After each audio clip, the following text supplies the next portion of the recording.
Good. Good evening. My name is Eliezer Rodriguez, and I am the temporary chair of the Public Safety Committee. Today is Tuesday, October 15th, 2024. The time is 7 p.m., and we're gathered here at the Community Board 11 office at 1741 Colton Avenue. We don't have quorum, but we're going to have a meeting nevertheless, because we have a special guest who wants to introduce himself to us. And if we have any questions, I guess that would follow. I'd like to introduce Captain Tawi T. Antong. Not bad. Very good. I Thank you do. very much. Excellent. It's all yours. Take it away. Hi, good evening, everyone, and thanks for having me here today.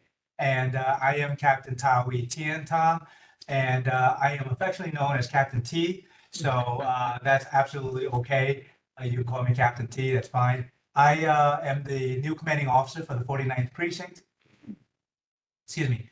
And I've been there for now, this week will make 4 months now that I've been there. So it's been a incredibly busy summer, and beginning the school year has been busy for us as well. And now we're starting to go into the fall months. So I just wanted to share with you some of the great work that we had at the 49, the officers there. As always, they've just been phenomenal. As you know, the NYPD, we're big on metrics. We like numbers, we like stats, and it kind of gives us a bit of an overview about how we're doing or where we need a little bit help on. So the CompStat numbers for this period and this is accurate as of Monday. So if you're talking about the 7 major crimes, that's how the FBI keeps track of crime numbers.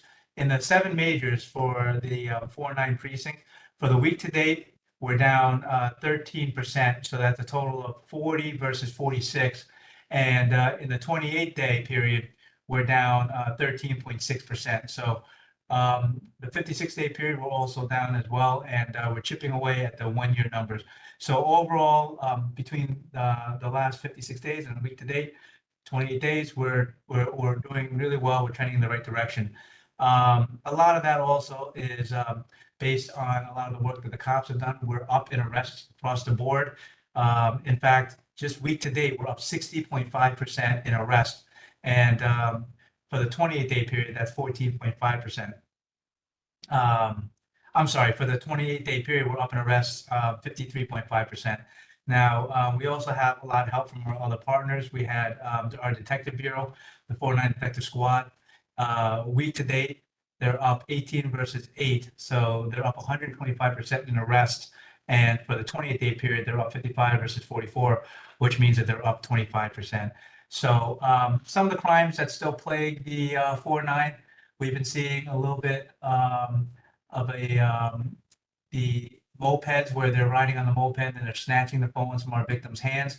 So we had a pattern on that. We labeled it pattern 92.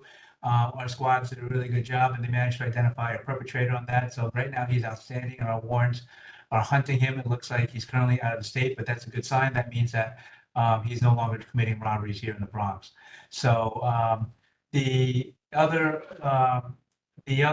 crimes that we keep an eye on that we're a little bit worried about are the crimes from the vehicles, namely our airbags and our tires and rims. So we keep a close eye on that, and our GLA coordinators have done a fantastic job. We've done several operations already in the past, and we've arrested numerous subjects. In fact, our GLA coordinators are so good that auto larceny and auto crime have asked them to work with them on some of these major cases. So we're really making some pretty good headway on that. The other category that we are always keeping an eye on is our retail theft. Last week, we did an operation at 2 of our big retail theft locations, the CVS's, one's on Williamsbridge, one's at Allerton, and both of them were successful, and they resulted in an arrest. We also had a predicate shoplifter, and we had our squad work on identifying him, arresting him, and we charged him with 5 different counts as well. So we're working very closely with the ADA's office to try to make sure that those, when they are arrested, we try to keep them in and they don't just become a revolving door. So in a nutshell, I just wanted to kind of give you a brief overview and let you know that things are going very well. And knock on wood, we want to keep that trend going as the months get colder. Well, do we have any questions for the captain? Jeremy, you have anything? No, the one thing I've No, noticed. I don't. I mean, I would start with obviously you, Ellie, and Hazel, even though Hazel's, knows the precinct pretty well. And then if not, I mean, yeah, and Cynthia's in another meeting, but yeah, if you want to turn it over to the public, see if they have any questions, by all means, it's up to you. So the only thing I wanted to mention was I went to CVS the other day and I went looking for gel for my hair. And the whole store is redesigned. Everything is locked up and I had to get someone to unlock the cabinet. Then I had to wait for that. It took about 15 minutes just to be able to get something. First I had to find it, so it's really bad. And this is what they have to do now to protect. It really is. It really is. And, this is not a new problem. This has been going on probably since post-COVID. We've been seeing a really big uptick in that. And if you watch the news, you're seeing a lot of big retailers such as Walgreens. I mean, they're recently in the news that they have to shut down a large amount of their stores just to be able to stay afloat. And that's what we don't want to see, is that shoplifting becomes so rampant that the individual retailers can't even stay in business. So we take those complaints serious, and we have to work with our ADA's office to make sure that it's not just revolving door. Because as you know, we'll make the arrest, but the legislators have to make sure that and the ADAs, that we can do whatever we can to keep them in. So what we tell our officers is, we have to work very closely with the retailers. They have loss prevention, and they also often have a lot of information and their own investigations that we can't just ignore. They have that. We have to use that as well to build the strongest cases possible, so that we can do everything that we can to hand the ADAs the strongest cases so we can keep them in. And a lot of times they might need help from other sources. That's fine. We can get them that help, but we have to be able to make the arrest and give them that help rather than just cut them loose and put them right back out the streets again. It's really, when I walked in and saw that, I just couldn't. But I understand that's what we come to. Yeah. Is there any questions for the captain? No, I don't really have any questions, and let me introduce myself. For those of you that don't already know me, my name is Hazel Mura, and I'm newly appointed to this committee. And one of the reasons why I wanted to come onto this committee is because this is one of the most important committees on this community board. And it really breaks my heart that we don't have quorum. And the previous president was always complaining about that. Crime is up and all over the cities, not just here. And it's really important that, the community really gets involved, because without you guys, they can't really do their job the way that that you guys want them to. So I am the president of the 49 Precinct Council, so I hope to bring something to this committee. I also was an auxiliary police officer for 13 years at the 49, something that I'm very, very proud of. I did wear that uniform. I remember those days. Yes, very proudly. And we really made a difference. But you guys really need to get involved, just as much as you possibly can without putting yourselves in danger. So I'm hoping to build this committee with the help of other committee members, and because like I said, it is one of the more important ones, not the most. Well, as far as I'm concerned, it is. But we really need to have more people participate. So thank you. Okay, at this point, we'll go ahead and open it up to the public. If you have any questions for the captain, because he's got to get out there and provide some protection for us. Any questions out there? Good evening, it's Kay Cardona. Can you hear me? Yes, Kay, we can hear you. Oh, good. Oh, sorry, my allergies. No, I just wanted to thank every captain that we've had, but this new captain, I have not met you as of yet because I don't really go to community meetings anymore. I do most stuff online. You'll basically see me in the daytime, if anything, but I just wanted to thank you for the job that you're doing. And I wanted to say thank you to Hazel for becoming the chair of this particular committee, although I miss you on the housing committee. I will say the last several, I attend a lot of community board committee meetings online, and to tell you the truth, since September, there have been a lot of times that there haven't been a quorum. That's not really for this meeting to be discussed, but I will tell you that I've noticed that a lot of meetings haven't had a quorum. And it's kind of a shame, you know, because you can't really get business done that way. But anyway, I just wanted to say hi and thank you guys. And yeah, definitely, I'm out here on Facebook Live a lot. Everything I see, I record. So yeah, I think that the community, and I'm always telling people, get involved. Get involved. Don't do it in a way where people can see you and you can get hurt. But if you see something, say something, because it's like super important. 100%. Thank you for your feedback. Thank All you. right. Thanks, RD? guys. RD? Listen to him. That's Roxanne Delgado. Roxanne, you're Yes. on.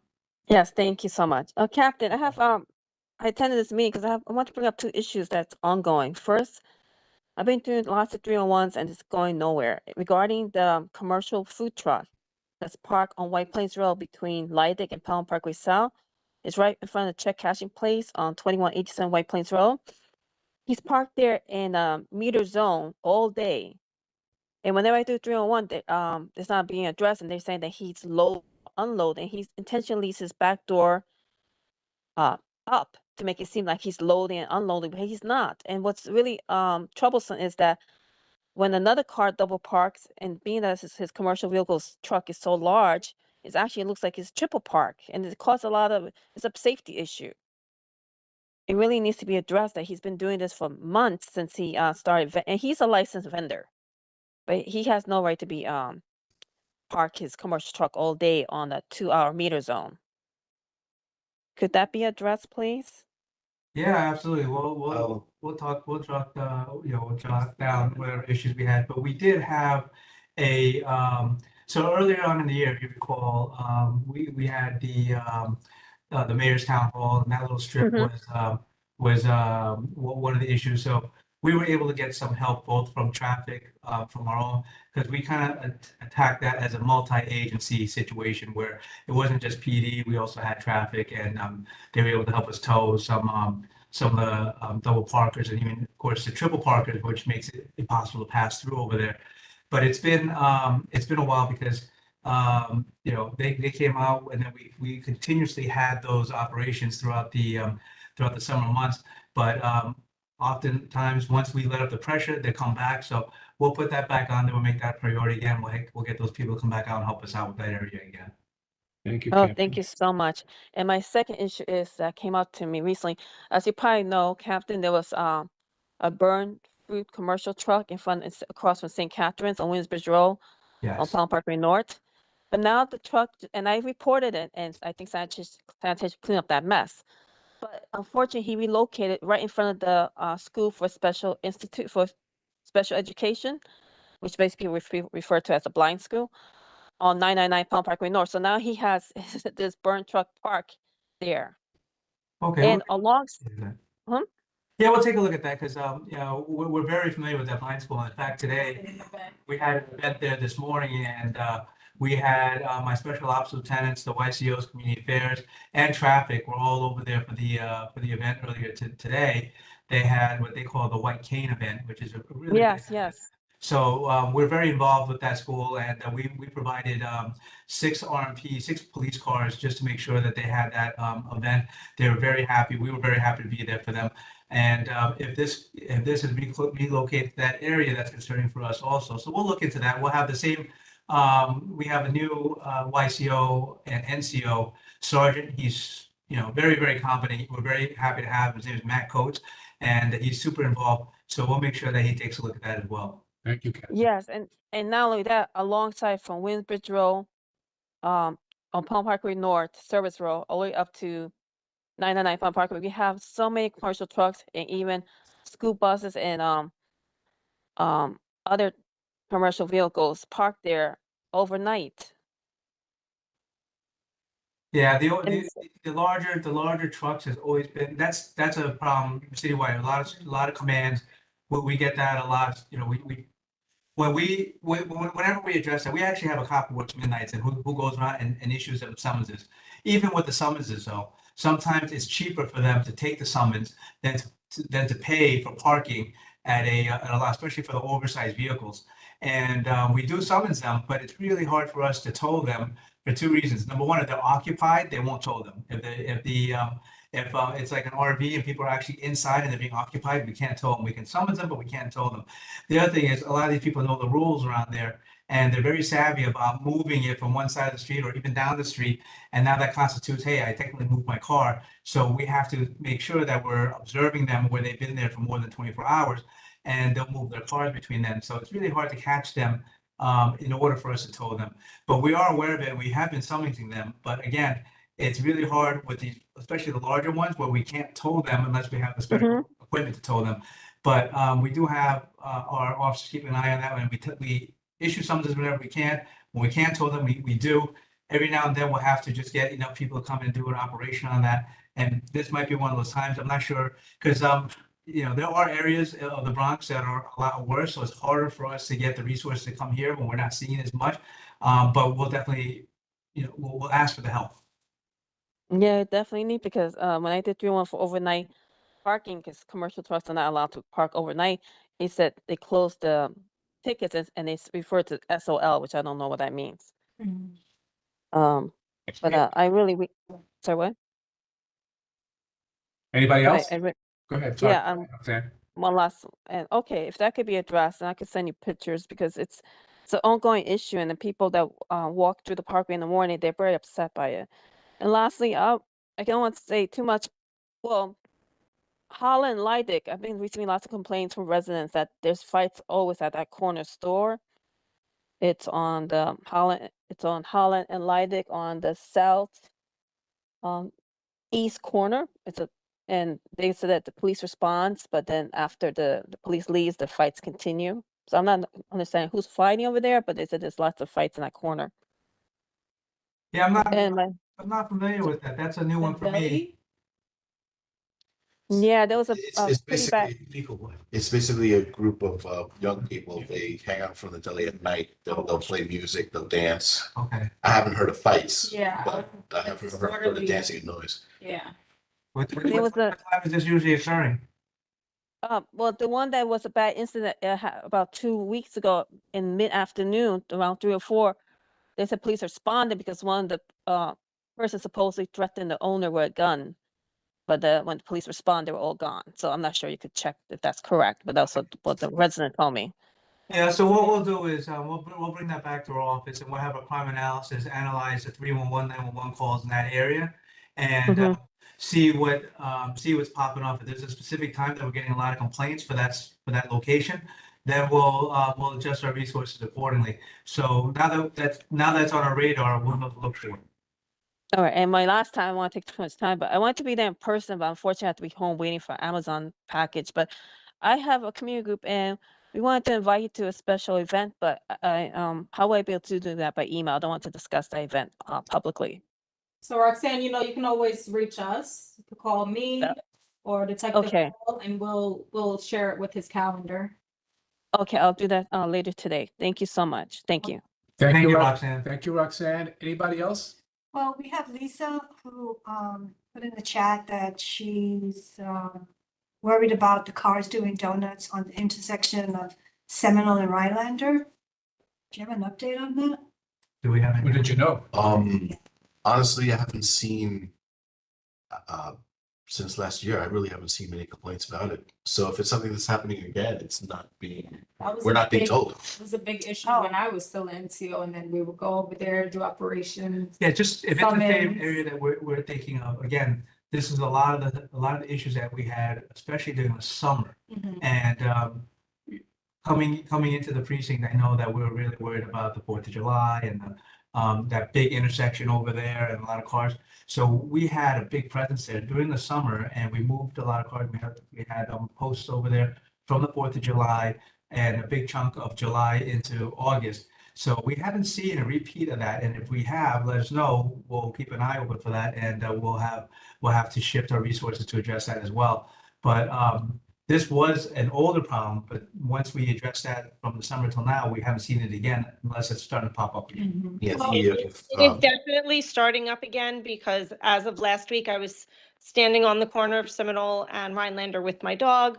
White, I think it was a BMW, racing down Seminole, down Rhinelander, doing donuts on that intersection. And there's all, you can look on the street, there's all like the black lines from the tires. Yeah, and they did add a speed bump over? Mhm. Yeah. They definitely did. All right, thank you, Lisa. Okay, Cynthia.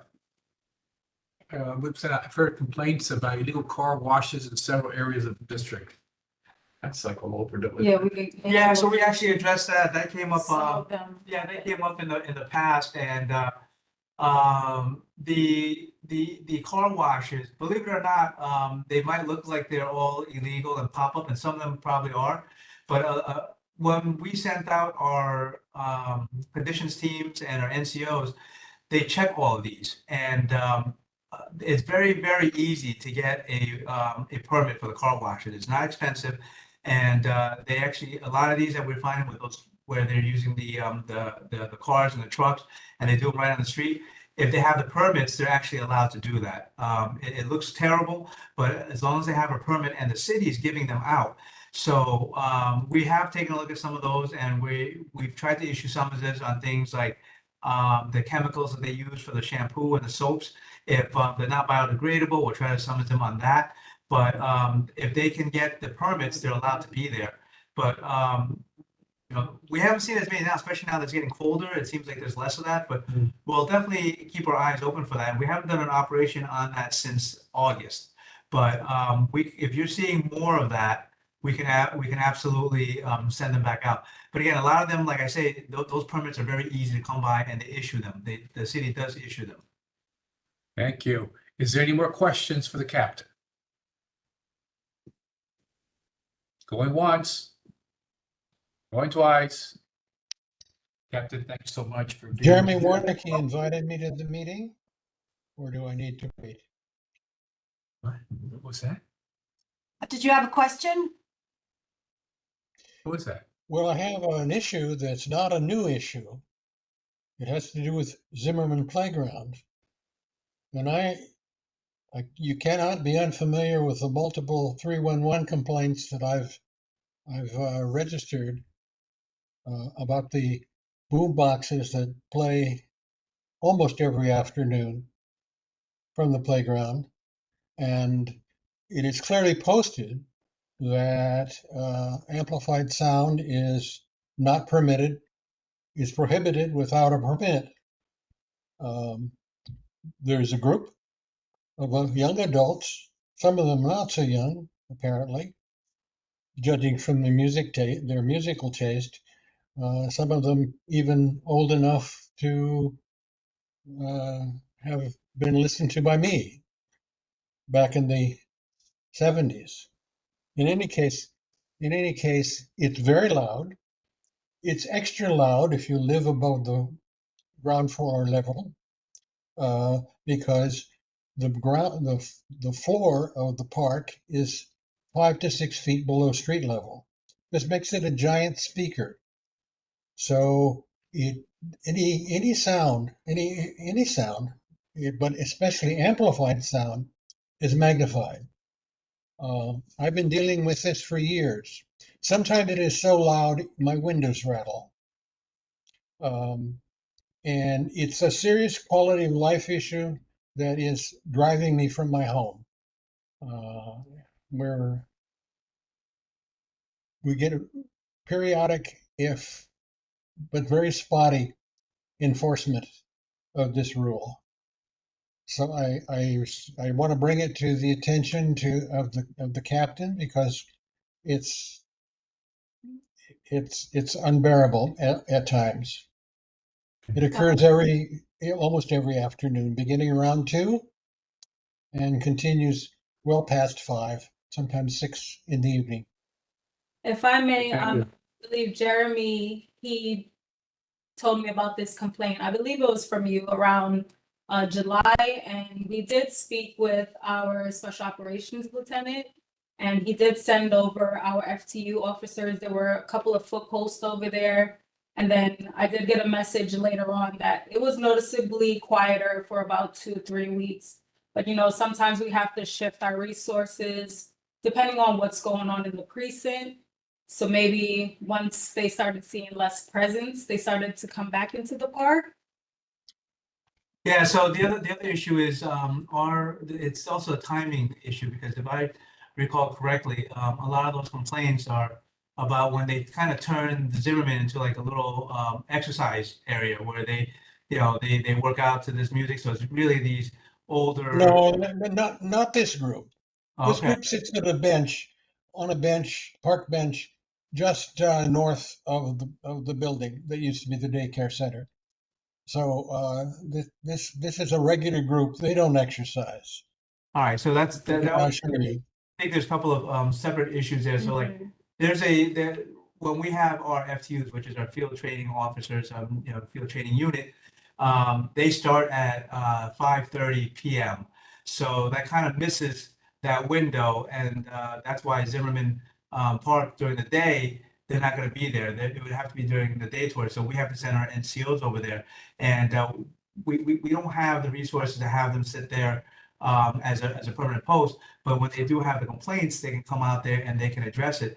But if so, our biggest, and you've seen me since I've been here. One of the two biggest summonses that I try to encourage is the sound reproduction devices and the double parkers, because those are the ones that are most likely to change behavior. When people double park and they get summons, then they're less likely to get it. They're getting summons for it. Same thing with the sound reproduction devices. So we do encourage our officers to issue those summonses, and if they catch the person who is using the sound reproduction device and they see who owns it, who's doing it, then we encourage them to confiscate it. So we did have success with that this summer, and we were confiscating quite a bit. So we'll get that message out again and have them focus on this particular park as well. But obviously, we want the summons, we want to confiscate those devices. That usually changes that behavior if we can catch them while they're using it. Well, thank you very much. The problem is, however, if I issue a 311 complaint at 1:30 or 2 o'clock, when the report comes, sometimes 4 and 5 hours later, It's gone. and it's often that they find that there is no offense. There's no condition that needs to be addressed. Yeah. Oh, just primarily because they arrive several hours later. Mhm. Yeah. And this is, as a whole, the city has been really encouraging our dispatch across the board to pay attention more to 311 jobs, make sure that we're clearing that on the queue, so that we don't have anything that are 2 or 3 hours later. So that a lot of that really comes down to manpower, because as you know, during the summer, we were very, very short-handed. Our minimum manning went from eight cars to 5 cars. And that's for a busy 4 to 12, which starts at 1,500 hours until 2,300 hours. So obviously we ask for more manpower so that we can get more cars out there. When we have a dedicated response auto, a 311 auto, that's where the job is, to make sure that we handle those complaints. When we don't have those cars, it's the regular patrol cars who are going to 911 jobs, to fires, emergency stabbings, shootings, and then when they can, they go to the 311 jobs. So priority-wise, they're supposed to go to the priority jobs first, then the 311s after. If I have a response auto, if we have enough people, we can assign them as response auto, then that's what their jobs will be, specifically to target on those 311 jobs. But overall, everyone should be focusing on the 311 jobs whenever possible. So we have a desk officer, and whenever possible, a platoon lieutenant. We didn't have we were shorthanded. We didn't have a platoon lieutenant for our day tours for a long time. We just recently had enough lieutenants to actually have one on each tour. So now that we have a dedicated lieutenant, one of his jobs is to focus on the 311 jobs. And that includes noise complaints to Zimmerman Park. So we should have somebody with a little bit more oversight keeping an eye on that. I Thank certainly you. understand and appreciate staff shortages on the part of the 4-9, but does not the Parks Department bear some responsibility here? They don't have manpower. Unfortunately, we had a conversation with Parks Department Police Force for the Bronx recently. And it was brought to our attention that for the entirety of the Bronx, I think there's only 23 police officers for the Parks Department. And most of them are assigned to the largest parks, that being, I think Claremont and, out in the 50th precinct, that big park, I forget the name of it. Ben Cortlandt. Back on, yeah. And that is basically where the bulk of the officers are. So, sir, just to clarify, just to elaborate on what Officer Madera said, we met with the Parks Department and the commissioner, and that's why when I mentioned to you that when we first heard about Zimmerman Park, it was in relation to the groups of men who were exercising there. That specifically came from the Parks Department because that's what they understood the complaint to be. But they also have even less people than us. I think on a given day, they might have 2 officers in all of the 4-9 that may be in our specific area. Because like Officer Medeiros mentioned, they have 23 total, but that doesn't mean that they're all working at the same time. There's 23 throughout 3 shifts throughout their day. So they don't have the manpower to supervise that as well. So we're working with them as well so that we can, between them and us, we can supplement that. But they were aware of the noise complaints in Zimmerman Park because that's the group that brought it to our attention earlier. Okay, let's move on. Cynthia, our chair for Community Board 11, she had to jump off, but she wanted to thank you for clarifying, Captain, and also for attending tonight's meeting. Thank you very much.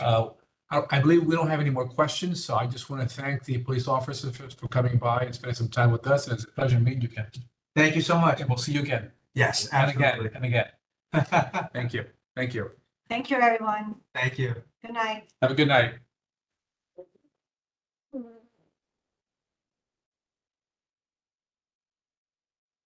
Come here, I think it's time. Yeah, I'm gonna meet and call you back. I text you. Text.